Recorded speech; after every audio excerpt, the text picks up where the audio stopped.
Okay. So this is what I call about the how and the why of recovery. So the recovery has two elements. It has the why and the how.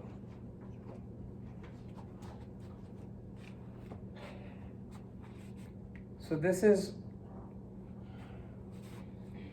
the why is your map, the how is your tools. Everybody who wants to heal is desperate for how. And I'd say it's the number one block in recovery that I see. They don't know why. Why do I have to learn to use an ice pick? Because you're gonna fall to your death if you can't get it deeply into the wall. Oh, okay. That's a pretty good reason. I'm gonna learn how to use that ice pick.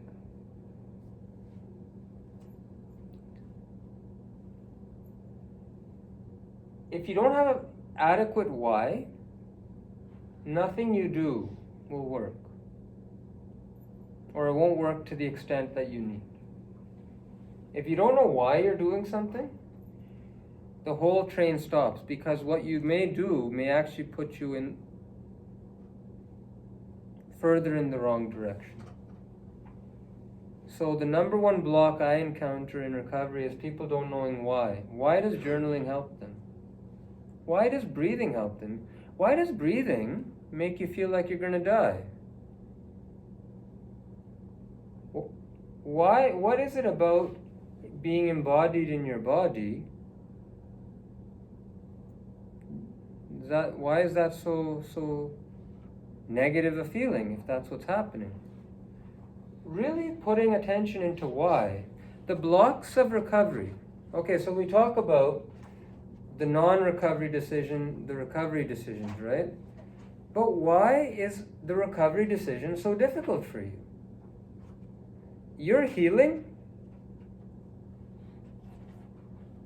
it rests in why is that difficult for you. It's in fact more important than learning to journal. More important than learning to journal is, why is journaling hard for you? More important than breathing is learning, why does breathing make you feel like you're going to die if you're going to be in a conscious state? The block to recovery is the work of recovery. So you may, for example, you may try to commit to a daily practice and you just can't do it. Working on that will help you so much more. Working out on why is that the case for you, figuring that out, will help you in all elements of life. That's what blocks are. Blocks to recovery are like big, you can't get past them. If you learn to get past a block, that block has affected you in 100 ways. This is just one of them. If you relieve the block in that one way, you relieve it in all those ways. So the block to recovery is where you should spend the time. Why is it so hard to eat with other people? Why is it so hard to get here on time? Why is it so hard to listen? Addressing these things will help you not just in those things, but in all elements of your life.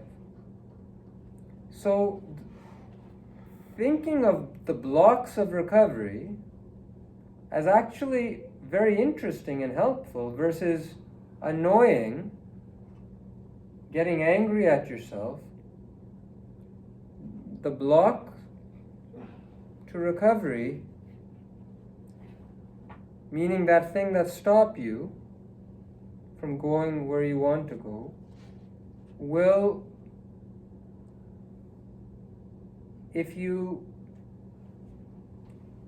view it like a scientist, oh, that's interesting. That shouldn't be hard, but it is. If you actually, you can do this with your eyesight, right? We all have blocks. Another word for block is something like avoidance, something that you have avoidance. So we all have eye positions. We can scan our eye, visual, you can scan your eyes, and you will all have eye positions that actually bother you. You put your eyes there and you don't like it. It makes you feel horrible. So what are you going to do? You're going to avoid looking in that direction. You're never going to look very long. That's all trauma derived. So if someone hits you or something, you look down. That eye position stores the memory. So then looking down will bring up all that stuff if you look down long enough. And so we don't. We avoid looking down. But sometimes it's useful to look down. Why would you want to avoid that? Learning to look down and look there without getting all upset is a very helpful way. It'll not just help you with that one memory, it'll help you in all things.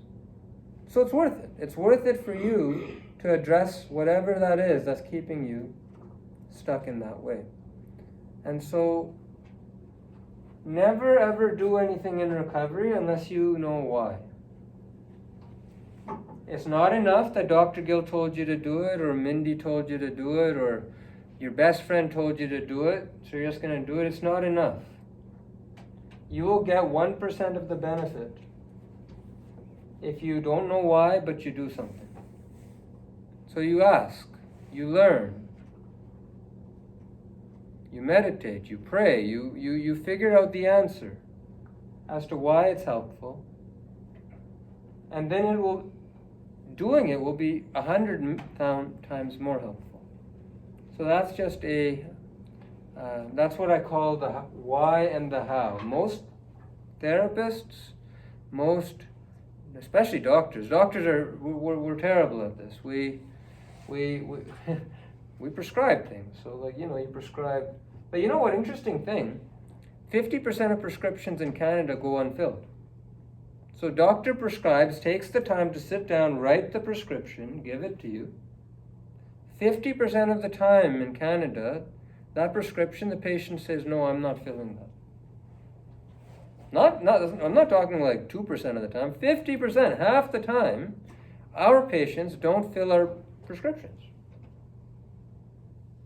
Why? It's because a prescription is a how. Do this, it's good for you. How is it good for me? I don't understand. Oh, that it's really expensive. I can't afford it. And so, in recovery, you must understand why you do something. And if it's blocked, you must understand why it's blocked. If you don't understand still, you go to someone to get it unblocked. That's really what therapy is for. That's what your friends are for. That's you figure it out. Hey, Dr. So-and-so, it's really hard for me to journal. I met someone once. She was like, I can't journal, Dr. Gill. I used to journal, I can't journal. It doesn't help me. I was like, oh, I'll explore it. And it turns out, years ago, someone read it. This person's journal. That created a subconscious fear that if I write stuff down, someone's going to discover it, and it's going to be all that bad thing again. Once we figured it out, I said, just type it in your smartphone and delete it. That's what she started doing. She started typing it in the smartphone, deleted it after she wrote it. She felt great. Why? The blocks and the how, and now she's fine. She has access to a big resource. So please do be skeptical in recovery. Be skeptical. Ask the questions. Why? What's helpful about this? It's your recovery. It's your journey. I assure you, I'm not going to be there with you at midnight making the right decision. No one is. Or perhaps who is, maybe they're not that healthy themselves. You're going to have to... We are on a journey. It's our decision. It's up to us to start making the right decisions. It's up to us to clarify, to ask, and make sure we know why. And we're interested in why. And remember that the work of recovery is best directed to whatever keeps you from doing good things. If you can't meditate, then you have the most to gain by learning. If you can't commit to a daily practice, you have the most to gain by committing to a daily practice and figuring that out. If you can't exercise, you have a lot to gain by starting. The things you don't want to do are likely the things you're programmed not to do. And so reversing that program will help you in many, many, many more parts of your life. The how and the why of recovery. Good.